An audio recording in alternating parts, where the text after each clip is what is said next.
नमस्कार, स्वागत है आपका खास कार्यक्रम देश देशांतर में। मैं हूं आरफा खानम शेरवानी। देश देशांतर में बात हम करेंगे आज उस घटना की जिसने पिछले 24 घंटे में दुनिया को हिलाकर रख दिया है और जिसको केन्या का 26/11 हमला बताया जा रहा है। अफ्रीकी देश केन्या की राजधानी नैरोबी के मॉल में हुआ ये आतंकवादी हमला कमोबेश उसी तर्ज पर हुआ है जैसे मुंबई में अब से 5 साल पहले सन 2008 में हमला हुआ था। ये हमला किसी होटल में ना होकर एक बड़े मॉल में हुआ है। ठीक उसी तरह से लोगों को बंधक बनाया गया है, अंधाधुंध फायरिंग भी हुई है, यहां तक कि लोगों को धर्म के आधार पर छांटकर फिर उनकी हत्या की गई। हालांकि अभी भी सुकून की सांस नहीं ली जा सकती क्योंकि बंधक संकट अभी भी कुछ हद तक बना हुआ है और जिसको वहां की सरकार अभी फाइनल असॉल्ट कह रही है वो अभी वहां पर चल रहा है। अफ्रीका में दिखा आतंक का ये लहूलुहान मंजर क्या बताता है, किस तरह के संकेत देता है, क्या है इसके पीछे के राजनीतिक मुद्दे, ये हम जानने की कोशिश करेंगे अगले आधे घंटे। लेकिन पहले ये रिपोर्ट। कीनिया की राजधानी नैरोबी में मॉल में हुए आतंकी हमले में मरने वालों की संख्या 68 हो गई है, जबकि घायलों की संख्या 200 के पार जा चुकी है। मरने वालों में 2 भारतीय भी शामिल हैं। मॉल के अंदर मौजूद कुछ लोगों को बंधक भी बनाया गया है। हमले की जिम्मेदारी सोमालिया के चरमपंथी समूह अल शबाब ने ली है। अल शबाब अल-कायदा से जुड़ा हुआ है। चरमपंथी समूह अल शबाब सोमालिया में कीनिया की ओर से भेजे गए सैनिकों का विरोध कर रहा है, जिसके चलते उसने इस हमले को अंजाम दिया। सोमालिया के दक्षिण में करीब 4000 केनियाई सैनिक मौजूद हैं, जो 2011 से ही चरमपंथियों को खदेड़ने में लगे हुए हैं। माना जा रहा है कि 1998 में नैरोबी में अमेरिकी दूतावास पर अल-कायदा के हमले के बाद से ये सबसे बड़ा आतंकी हमला है।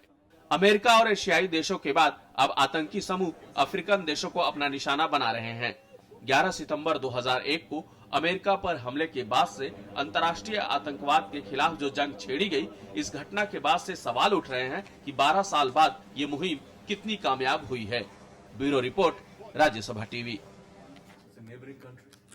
जी हाँ, मेरे साथ इस खास मुद्दे पर चर्चा के लिए कई खास मेहमान मौजूद हैं। उनसे समझने की कोशिश करेंगे कि हालांकि अफ्रीका में बहुत पुराना फिनोमेना नहीं है दहशत को लेकर, लेकिन जो नई ताज़ा घटना है उसको लेकर किस तरह के संकेत मिल रहे हैं, खासकर जो इंटरनेशनल सिक्योरिटी के हिसाब से हम देखें, अंतर्राष्ट्रीय सुरक्षा के हिसाब से, और भारत और दूसरे जो एशियन देश हैं उनके हिसाब से किस तरह के संकेत हैं। मेरे साथ खास मेहमान कॉमोडोर रिटायर्ड सी उदय भास्कर हैं, जो कि सीनियर फेलो हैं नेशनल मैरीटाइम फाउंडेशन के। स्टूडियो में मेरे साथ हैं सूर्या गंगाधरन, जो कि चीफ एडिटर हैं डिफेंस एंड टेक्नोलॉजी मैगजीन के। इसके अलावा एक पत्रकार के तौर पर उन्होंने लगभग 2 दशकों तक काम किया है और इसके अलावा अफ्रीका के भी कई देश घूमे हैं। मेरे साथ इसके अलावा जेसी शर्मा हैं, जो कि फॉर्मर सेक्रेटरी हैं मिनिस्ट्री ऑफ एक्सटर्नल अफेयर्स और इत्तेफाक से इथियोपिया से वो इसी सुबह वापस आए हैं। वहां एक लेक्चर के लिए गए हुए थे। उनसे जमीनी हालात हम जानने की कोशिश करेंगे, वही कमोबेश जो है आबो हवा है उस पूरे इलाके की। और अमित बरुआ वरिष्ठ पत्रकार भी मेरे साथ मौजूद हैं, जो इंटरनेशनल अफेयर्स की जिनको बहुत ही नजदीकी से मालूमात है। सबसे पहले सूर्या, अगर आपसे मैं जानने की कोशिश करूं, जिस तरह के पैरेलल्स ड्रॉ करने की कोशिश हो रही है, खासकर 26/11 का जो हमला मुंबई में हुआ और यहां पर हुआ है, इसके पीछे न सिर्फ बल्कि घटना का पैरेलल बल्कि जो लोग शामिल हैं, यानी कि कुछ लोग ये कह रहे हैं कि जो पाकिस्तानी आतंकवादी संगठन है उनकी ट्रेनिंग नजर आ रही है। देखिए, अगर आप अल शबाब के अलायंसेस, उनके सपोर्ट ग्रुप देखें, वो अल-कायदा के साथ है। पिछले साल उन्होंने कुछ डिक्लेरेशन भी किए थे, I think on social media. और अगर आप इन पर्सपेक्टिव देखें, अल-कायदा के साथ भी हैं लश्कर-ए-तैयबा और हक्कानी ग्रुप और तहरीक-ए-तालिबान, सारे ग्रुप्स जो इंडिया के खिलाफ हैं। हालांकि अल शबाब ने किसी इंडिया के खिलाफ ऐसे कुछ कमेंट्स नहीं किए हैं, लेकिन मैंने जो रिपोर्ट्स देखे हैं उससे लगता है कि उन्होंने खास क्रिश्चियंस और हिंदूज को टारगेट किए हैं, और ये रिपोर्ट्स के मुताबिक। ये कहना मुश्किल है कि वो इंडिया के खिलाफ हैं, लेकिन सर्टनली उनके जो आइडियोलॉजी है और उनका जो अलायंस पार्टनर्स है, उससे साफ लगता है कि they are against Indian interest. लेकिन सूर्या, जिस तरह से ये पूरा हमला हुआ है, क्या ये बताता है कि वहां जो प्रशासन था उसे इस बात का अंदाजा नहीं था कि ये आतंकवादी ग्रुप जो है वो इतना मजबूत है और इसलिए उनकी तैयारी इतनी कमजोर थी? अरफा, अगर आप देखें, आप ही बता रहे थे कि दिस इज केनियाज 26/11 मूवमेंट। हालांकि ये फैला हुआ नहीं है, सिर्फ एक ही जगह में हुआ है, नैरोबी के एक पॉश मॉल में, लेकिन शायद ये एक शुरुआत है। हम ये भी देख सकते हैं कि perhaps after this there will be many more incidents, perhaps on the same scale. तो ये एक वार्निंग है, एक सिग्नल है केनिया को कि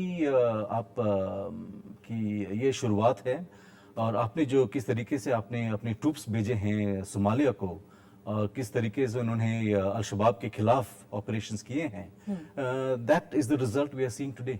बिल्कुल। कमोडोर उदय भास्कर, मैं आपकी तरफ आना चाहती हूँ। सुरक्षा से चूंकि जुड़ा मुद्दा है और जिस तरह का घटनाक्रम आपको तस्वीरों से नजर आ रहा है, क्या आपको लगता है कि वाकई 3 दिनों से जो संकट चल रहा है, जिसको फाइनल असॉल्ट का नाम दे रही है वहां की सरकार और कह रही है कि लगभग स्थिति जो है हमारे नियंत्रण में है, क्या तस्वीरें आपको यही बता रही हैं? जिस प्रकार से अभी खबर जो आ रहा है नैरोबी से, और जो कीनिया के सरकार ने कहा है, लगता है कि वो जो वहां पे परिस्थिति है, जो सिचुएशन है, उसको काबू में लाने की कोशिश कर रहे हैं। और पिछले 1 घंटे में यही खबर आया है कि 2 जो टेररिस्ट हैं उन्होंने उनको न्यूट्रलाइज किया है, और कुछ जो हॉस्टेजेस हैं उनको भी एक प्रकार से उन्होंने उनको इवैक्यूएट किया है। जैसे आप पहले भी बता रही थी अपने रिपोर्ट में, ये ऑपरेशन जो है पूरा खत्म नहीं हुआ है, तो इसलिए हम किसी इस वक्त नतीजे या कंक्लूजन पे नहीं पहुंच सकते हैं। पर मैं यही कहूंगा कि जब से ये शुरू हुआ था और जिस प्रकार से कीनिया के सरकार जो है वो बिल्कुल चौंक गए थे, तब से लेके आज तक 2 दिन के बाद लग रहा है कि उनको समर्थन भी मिल रहा है। कुछ बातचीत हो रहा है कि इजराइल के तरफ से उनको एंटी टेररिस्ट जो एक्सपर्टीज है वो भी उनको दे रहे हैं। बाकी देशों से भी कुछ मेरे ख्याल से क्वाइट डिप्लोमेसी के आधारित मिल रहा है, और सिचुएशन धीरे धीरे काबू में आ रहा है। पर हादसा तो ये काफी बड़ा है।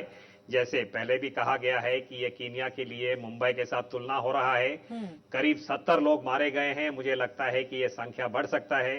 काफी लोग घायल भी हैं, और जब तक ये लास्ट जितने भी हॉस्टेजेस हैं वो पूरा सुरक्षित तरीके से वहां से उनको निकाल नहीं पाएंगे, हम ये नहीं कह सकते हैं कि ये ऑपरेशन खत्म हुआ है। ये अभी भी ऑनगोइंग है, पर अथॉरिटीज का कंट्रोल धीरे धीरे बढ़ रहा है। लेकिन उदय भास्कर जी, जिस तरह से 10 से 15 लोग बताए जा रहे हैं, जो अगर हम देखें जो प्रशासन कह रहा है, वहां लोकल जो प्रशासन है, तो क्या माना जाए जिस तरह की ट्रेनिंग है, जितना बड़ा डैमेज कर चुके हैं और जितना बड़ा डैमेज करने की जो आशंकाएं नजर आ रही हैं, जितनी बड़ी तादाद में इन्होंने अपना दायरा फैलाया है, क्या ये अलकायदा का ही स्टाइल है?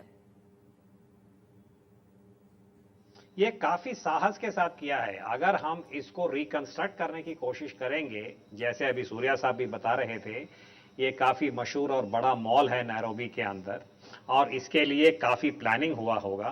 तो मैं कहूंगा साहस भी है, विश्वास भी है, और ये जो लक्षण है इस वक्त विश्व के सामने जो निगरानी हो रहा है इस प्रकार के दहशतगर्दी गुटों का, मैं कहूंगा कि एक प्रकार का पैटर्न जरूर बनता है। कई जानकारों का इस वक्त जो है इसका तुलना उन्होंने मुंबई के साथ किया है, पर बिना किसी इशारे करते हुए मैं विश्लेषक के दृष्टिकोण से यही कहूंगा कि अल शबाब ने नैरोबी के अंदर काफी समय इसका प्लानिंग जरूर किया होगा, और बार बार जब इस प्रकार की अर्बन टेररिज्म या इस प्रकार की हॉस्टेज वाला जब स्थिति आता है, ये निष्कर्ष जरूर होता है कि उनको इंटरनल सपोर्ट भी जरूर मिला होगा। यानी कि इस प्रकार के स्केल के ऊपर ऑपरेशन करना और इतने साहस के साथ, इतने कॉन्फिडेंस के साथ कि वो मॉल में हॉस्टेजेस भी उन्होंने ले लिया है, ये एक प्रकार का लक्षण है। तो ये ट्रेनिंग या प्लानिंग जरूर इसको साबित करता है। बिल्कुल। जैसे शर्मा जी, ये बताइए कि जिस तरह से ये पूरा संकेत देने की कोशिश केनियन सरकार को तो है ही, लेकिन इसमें आपको जो असली टारगेट है वो क्या नजर आता है? जिस तरह से अगर पहली नजर में देखें तो जो वेस्टर्न इंटरेस्ट है वहां पर नैरोबी में कहीं ना कहीं वो टारगेट नजर आता है, क्योंकि ये भी बताया जा रहा है कि ये मॉल जो है ये पार्टली इजरायली ओन्ड है। वो अलग बात है कि ये एक इसको पराकाष्ठा ही कहेंगे कि जो इजरायली टेक्निक जो है आतंकवाद से लड़ने की वही इस्तेमाल की जा रही है, और खासकर ये जो यानी जो ओनरशिप है वो पार्टली इजराइल की ही है। देखिए जी हाँ, इसमें कोई शक नहीं कि पार्टली इजराइल की ओनरशिप है, और ये 2-3 इसके कारण हैं, अनेक कारण। एक तो सबसे बड़ी बात कि इस समय अफ्रीकन यूनियन फ्लैग के अंडर सबसे अधिक मिलिट्री रोल वहाँ पे कीनिया का है, और कीनिया बॉर्डर स्टेट है। तो इसलिए मुख्य कारण ये है कि कीनिया को एक संदेश देना। कीनिया की इकोनॉमी जो है उसमें टूरिज्म एक बहुत महत्वपूर्ण रोल है उसका, और अगर इस तरह के कई इंसिडेंट होते हैं तो इससे इकोनॉमी पर बहुत भारी नुकसान होता है। तो कीनिया को धमकाने की कोशिश है कि आपने ये उनसे बदला लेने का। दूसरा, इजराइल साथ में है और उन्होंने जो है अलग किया एक धर्म के लोगों को और बाकी धर्म के लोगों को अलग किया, तो ये तो स्पष्ट है। देखिए, सोमालिया जो दुनिया की फेल्ड स्टेट है उसमें सबसे ऊपर उनका स्थान है और 91 से वहां समस्या चल रही है, ये नई समस्या नहीं है। और अल शबाब और इसका जो पेरेंट ऑर्गेनाइजेशन है, कितनी उनकी शक्ति है वो आप इससे समझिए कि अमेरिकी सेना वहां फेल हो गई थी। इसमें कोई संदेह नहीं है कि अमेरिकन मिशन, मिलिट्री मिशन वहां पूरी तरह से फेल लेकिन पिछले कुछ सालों में हमें बताया जा रहा था कि ये जो खासकर अल शबाब की बात हो रही है, इनसे जुड़े हुए जो संगठन है वो काफी हद तक उन पर कब्जा पा लिया है वहां की सरकार ने और बुरी तरह खदेड़ दिया है। मैं समझता हूं कि राजधानी तक से खदेड़ दिया वो है। थोड़ी अतिशयोक्ति, इसमें कोई शक नहीं है कि अफ्रीकन यूनियन और वेस्टर्न पावर्स की मदद से, दूसरे विदेशी पावर्स की मदद से मोगादिशु पे अब जो 2012 में चुने गए हैं अब राष्ट्रपति वो हैं, पहले वो नैरोबी से बैठकर सरकार चलाया करते थे सोमालिया की, और पार्लियामेंट का सेशन भी संभव हो सका और बड़े शहरों पर जो है अल शबाब का कब्जा नहीं रहा। पर जो रूरल एरिया है उसमें कोई संदेह नहीं कि कब्जा अभी भी अल शबाब का ही है। इसकी हमें जड़ में सोचना तो होगा। यानी उदय भास्कर जी जो कह रहे हैं लोकल सपोर्ट की जिसकी बात कर रहे हैं, तो क्या वो देखा जाए जिस सेंटिमेंट बिल्कुल, मैं उनसे पूर्णतया सहमत हूं। लोकल सपोर्ट इसमें अवश्य है और इसके एक और पहलू है, और वो पहलू है कि विदेशी बहुत सारे आकर अल शबाब के साथ जो है जिहादी इनके साथ हैं और इसमें सोमाली डायस्पोरा शामिल है। सोमाली जो अमेरिका के नागरिक हो चुके हैं, ये बड़ी मुश्किल की बात है। तो वो लोग अगर अमेरिकी पासपोर्ट पर आकर और नैरोबी में और पूरे कीनिया में घूमते हैं, तो क्योंकि पहले इस बात पर पूरा ध्यान नहीं दिया गया था, मैं आपको एक व्यक्तिगत अनुभव बताता हूं इसमें। मैं जब हिंदुस्तान का कौंसिल जनरल था शिकागो में, तो मैंने मिनियापोलिस में एयरपोर्ट से टैक्सी ली और रास्ते में वो ड्राइवर जो था वो सोमाली था, और वो रास्ते भर उसको जब लगा कि मैं हिंदुस्तानी हूं, मुझसे जब कश्मीर के बारे में बात करता रहा। और वो इतना ज्यादा वेल इन्फॉर्म्ड था कश्मीर की बारीकी तक के बारे में, तो मैंने फिर मालूम किया कि किस तरह से इस आदमी को इतनी खबर कैसे है। मैंने कहा, और संभावना यही थी कि वहाँ की लोकल मॉस्क, फिर मैंने कुछ अपनी कम्युनिटी के लोगों से मालूम किया कि वहाँ पर कितना इंडोक्ट्रिनेशन हो रहा था मिनेसोटा जैसी स्टेट में। तो ये एक लंबा प्रोसेस चला है और एक पूरा आर्टिकल आपने बताया, मैं इथियोपिया से कल या परसों के वहाँ के अखबार में था कि किस तरह से एक्सपेट्रिएट डायस्पोरा वाले भी इस सारे में सम्मिलित हो रहे हैं। ये चिंता का विषय है। जैसा पहले हमारे सहयोगी ने बताया कि इनका ताल्लुक स्ट्रेट फॉरवर्ड, उन्होंने अल जवाहिरी की एलिजियंस को की शपथ ली है। जो अल शबाब के लीडर हैं उसको के अल जवाहिरी हमारे लीडर हैं, और ये लोग पहले कट्टरपंथी नहीं थे। बिल्कुल, जो इसके बारे में आपसे जानूंगी और ज्यादा, लेकिन अमित बरुआ इस वक्त मेरे साथ मौजूद हैं। अमित बरुआ, क्या कहा जाए कि वाकई वही एक टिपिकल केस है जिस तरह से एशिया में हमने देखा है कि अमेरिका या फिर दूसरे जो वेस्टर्न फोर्सेस हैं उनकी प्रेजेंस और फिर उनके हितों पर हमला, क्या वाकई यहाँ पर भी अमेरिका और जो दूसरी वेस्टर्न फोर्सेस हैं उनके हाथ जल रहे हैं? जी देखिए, इसमें दो तीन पहलू है। एक तो जो मुंबई के साथ पैरेलल है वो काफी साफ है, क्योंकि जिस तरह से आज तीसरा दिन है वाकये का, जिस तरह से मामले को पब्लिसिटी मिली है, जिस तरह से लोगों ने उसके बारे में ट्वीट किया है और आतंकवादियों ने खुद ट्वीट किया है, तो ये, और जिस तरह से फॉरेनर्स, विजिटर्स, यहूदियों को भी टारगेट किया गया है, तो एक बात साफ है कि जिस तरह की वारदात हो रही है उसमें एक इम्पैक्ट बनाने की जो आतंकवादी हैं उनकी एक मंशा है, उनकी एक साजिश है इसमें। लेकिन इसको टैकल करने में जिस तरह से समय लगेगा वो तो साफ है, और जिन लोगों के खिलाफ कार्रवाई होनी है वो भी अभी हम लोग देख ही रहे हैं कि वो किस अंजाम पे पहुंचती है। लेकिन संकेत दो तीन मुझे लगते हैं आरफा जो बहुत साफ हैं कि भारत को भी अपनी सिक्योरिटी और सतर्क करने की जरूरत है, अलर्ट रखने की जरूरत है कि इस तरह के वाकये दुनिया में कहीं भी कभी भी हो सकते हैं। ये एक संकेत बहुत साफ तरीके से जाता है कि इस तरह के जो आउटफिट्स हैं, उनकी स्ट्रेंथ है, उनकी पावर है, उनकी ट्रेनिंग अमित, है। मैं आऊंगी भारतीय हितों की रक्षा किस तरह से और भारत को क्या करना चाहिए, इस पे मैं जरूर आऊंगी। लेकिन मैं आपसे जानना चाह रही हूँ कि जो अमेरिकन जो सैनिक हैं, अमेरिकी सरकार का जो इन्वॉल्वमेंट है, खासकर इन लोगों को खदेड़ने में, खासकर एक तरह से जो सांकेतिक जीत नजर आ रही थी ठीक उन्हीं पर हमला करके, क्या ये एक जवाब देने की कोशिश है कि हम कमजोर नहीं पड़े हैं? जी, कमजोर नहीं। एक तो बात पक्की है कि अल शबाब को काफी वीकन किया गया है और जो वहां पर सरकार है कीनिया की, उसने कार्रवाई सोमालिया में की है, उसी वजह से ये सब हमको देखने को आ रहा है। लेकिन जहां तक इंडोक्ट्रिनेशन और बाकी चीजों का सवाल है, कुछ रिपोर्ट्स ऐसी आई हैं कि कुछ विदेशी इन्वॉल्व हैं, लेकिन अल शबाब की तरफ से पूरी तरह से ये मामले को डिनाई किया गया है कि कौन लोग इसमें, अभी मुझे लगता है वक्त लगेगा कि कौन इसमें एक्चुअली इन्वॉल्व थे। लेकिन जहां तक कि विदेश नीति का सवाल है, आप देख लीजिए यमन में घटना हो रही है, इराक में घटनाएं हो रही हैं, जो मुल्क सब लोग भूल चुके हैं, वहां पर रोजाना कोई ना कोई घटना हो रही है।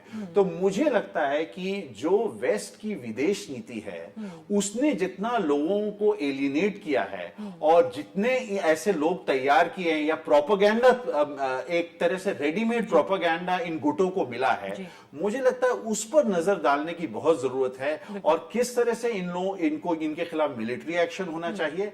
लेकिन एक सोच समझ के जो नीति की आवश्यकता है और जो पूरी इंटरनेशनल कम्युनिटी का फेलियर है, कि जैसे ही शर्मा जी कह रहे थे कि 1991 से ये मामला चल रहा है और सोमालिया को हम दोबारा एक तरह से देश की हैसियत में खड़ा नहीं कर पाए हैं, तो मुझे लगता है ये बड़ी शक्तियां हैं, उनका कहीं न कहीं इसमें काफी बड़ा फेलियर है। बिल्कुल।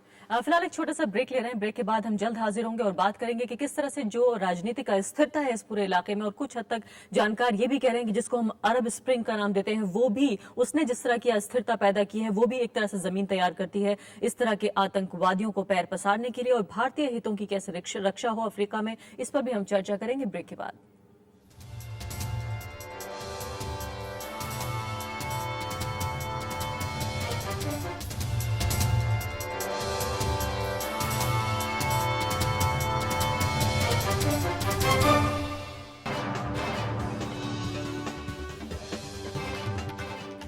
जी हाँ, नैरोबी में जिस तरह का आतंकवादी हमला हुआ है, जो अभी भी जारी है, पूरी तरीके से संकट खत्म नहीं हुआ है, उसको हम जानने की कोशिश कर रहे हैं कि किस तरह से अफ्रीका में फैली ये दहशत भारत के लिए और दूसरे जो एशियाई देश हैं उनके लिए किस तरह के संकेत देती है।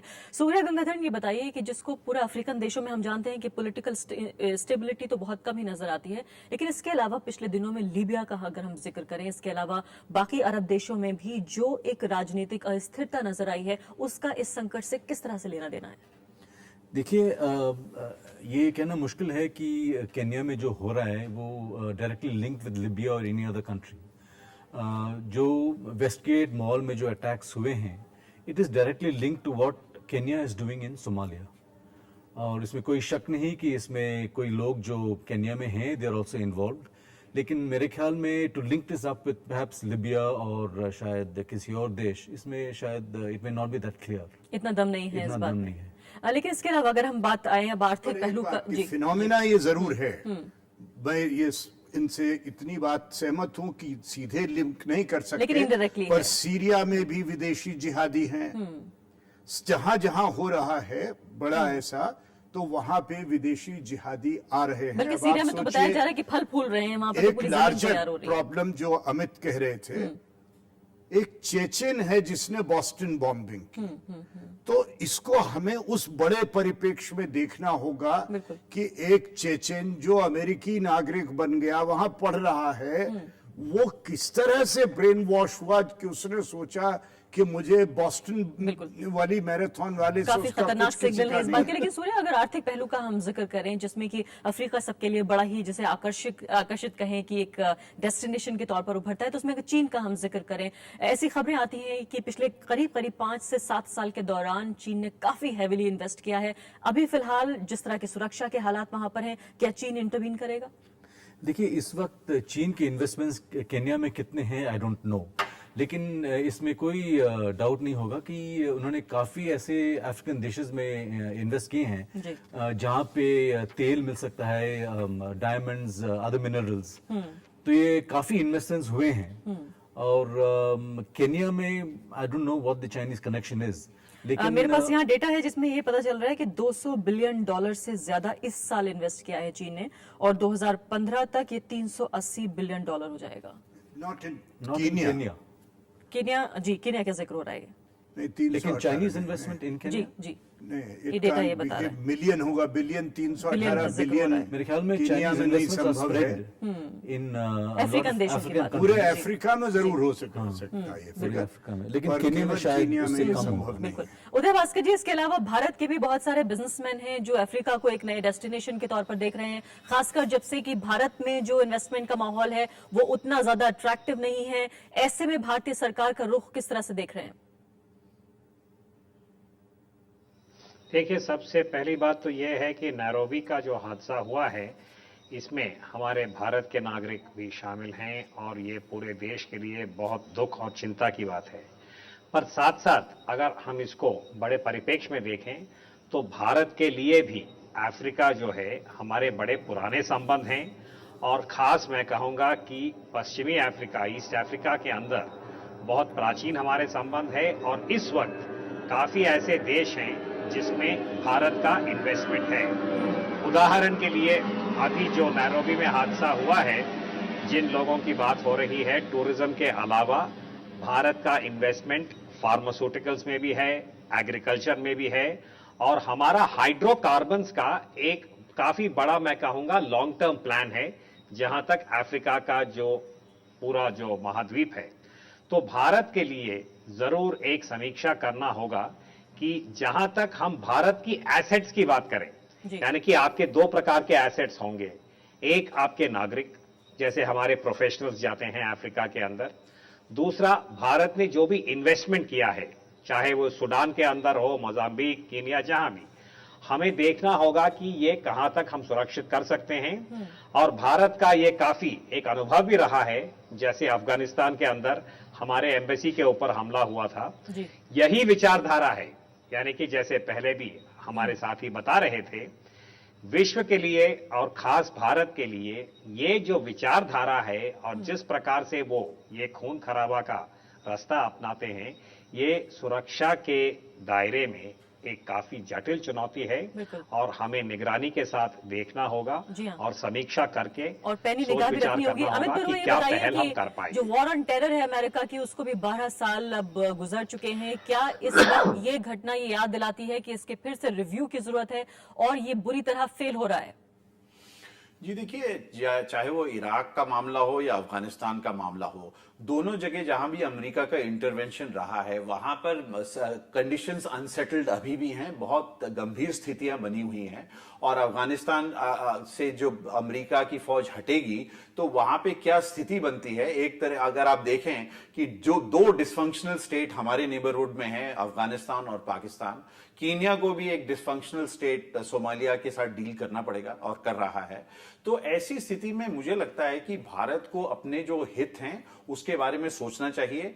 हर बार जब कोई घटना होती है उसके बाद हल्ला होता है, हम लोगों को अपनी सिक्योरिटी पर बहुत पैनी नजर रखनी चाहिए और जो भी तमाम कार्रवाई करने की जरूरत है वो करने की जरूरत बहुत जल्द और हर वक्त तैयार होना चाहिए, क्योंकि इस तरह के गुट्स हमारे नेबरहुड में, हमारे इस खित्ते में हैं जो कि भारत के ऊपर कभी भी आक्रमण कर सकते हैं। और इस तरह की घटना जब होती है, 2-3 दिन जब मामला चलता है, तो लोगों के इमोशंस भी इसमें इन्वॉल्व हो जाते हैं, बहुत बड़े तौर पे पब्लिसिटी मिलती है। जैसे कि आपको मैं कह रहा था कि अल शबाब जैसे गुट ने इसको लाइव ट्वीट किया है इस घटना को, तो सोशल मीडिया पर भी इसका बहुत बड़ा प्रभाव हुआ है। और कुछ लोग जो अंदर थे उन्होंने भी इसको अपने तरीके से ट्वीट और अन्य चीजों से पब्लिसिटी दी है। तो मुझे लगता है कि इन सारी घटनाओं पर बहुत पैनी नजर रखने की जरूरत है और जहां तक प्रोपेगेंडा और इंडोक्ट्रिनेशन का सवाल है, वो आज आप दुनिया के किसी कोने में भी रहकर जो तमाम आपको इंफॉर्मेशन या प्रोपेगेंडिस्ट मिलेंगे, ऐसे लोगों को तैयार करना कोई मुश्किल बात नहीं है प्रोपेगेंडा का अमित, इस्तेमाल मेरे पास करके। समय बिल्कुल समाप्त हो चुका है और माना जा रहा है कि 15 साल में इतना बड़ा हमला अफ्रीका में इससे पहले नहीं हुआ है किसी भी अफ्रीकी देश में। बहुत बहुत शुक्रिया आपका हमारे साथ रहने के लिए, उदय भास्कर जी, सूर्य गंगाधरन और जेसी शर्मा। तो साफ तौर पर एक बुरे हादसे की तरह ही एक याद फिर से दिला दी है 5 साल पहले मुंबई पर जो हमला हुआ था और किस तरह से देश में एक तरह से लगता था कि पूरे देश को बंधक बना लिया गया है। साफ उसी तरह से एक दुखद याद की तरह अब अफ्रीका के इस देश में एक अंतर्राष्ट्रीय जो सिक्योरिटी है, इंटरनेशनल जो सिक्योरिटी है, उसको लेकर जिस तरह का खतरा पैदा हुआ है वो अफ्रीका से लेकर एशिया के लिए भी कई तरह के लेसन देता है। अभी के लिए इतना ही, नमस्कार।